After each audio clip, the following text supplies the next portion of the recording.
दोस्तों अभी हम बात करने वाले हैं साइनाकोल्ड सिरप के बारे में, जो अक्सर खांसी, ज़ुकाम और बुखार में आमतौर पर छोटे और बड़ों को दिया जाता है। अगर हम बात करें इसमें कॉम्बिनेशन की, तो इसमें पैरासीटामोल होता है जो बुखार में काम आता है।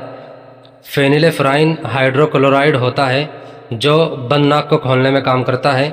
और इसी तरीके से क्लोरफेनामाइन मालिएट्स होता है जो छींक को रोकता है और एलर्जी में काम करता है। लेकिन याद रहे, इसे डॉक्टर की सलाह के बगैर बिल्कुल भी यूज़ ना करें, डॉक्टर की हिदायत से ही लें। वीडियो पसंद आई हो तो लाइक करें, शेयर करें और चैनल को सब्सक्राइब करना बिल्कुल भी ना भूलें।